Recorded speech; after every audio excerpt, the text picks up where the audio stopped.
The Shroud of Turin is one of history's most captivating and controversial artifacts, revered by millions, doubted by scientists, and shrouded in mystery.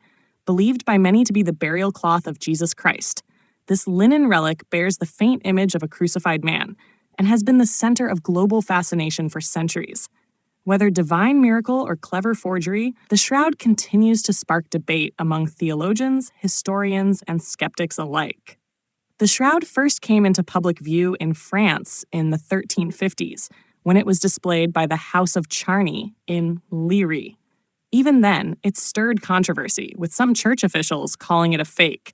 Despite the initial skepticism, the cloth quickly attracted pilgrims and was later transferred to the Cathedral of St. John the Baptist in Turin, Italy, where it resides to this day under tight security and climate-controlled conditions.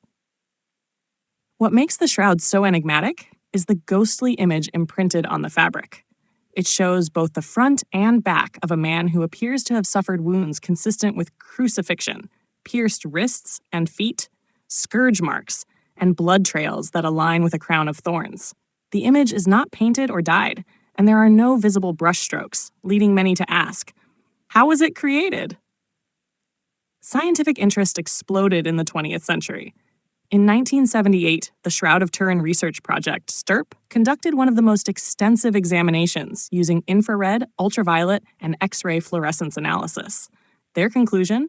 The image was not the result of any known artistic technique, nor was it composed of pigments. It seemed to defy explanation.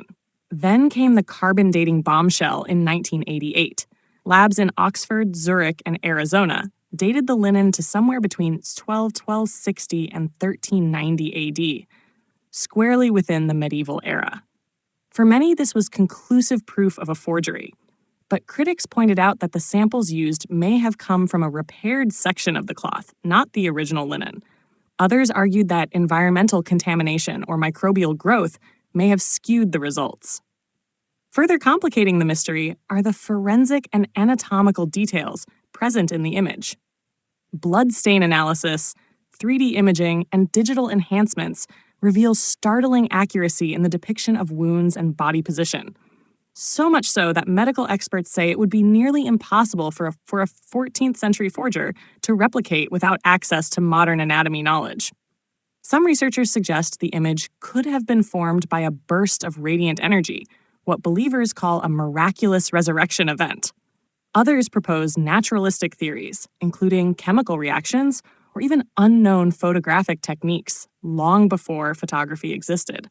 And while no theory has proven definitive, none have fully explained how such a detailed negative image could appear so perfectly encoded in the fibers of ancient linen.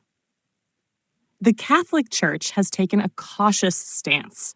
It has never officially declared the shroud to be the genuine burial cloth of Christ, but it has allowed public veneration and supported further research.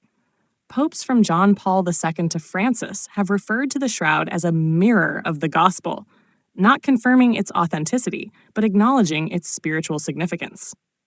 Today, the Shroud of Turin remains one of the most studied and debated religious artifacts on the planet.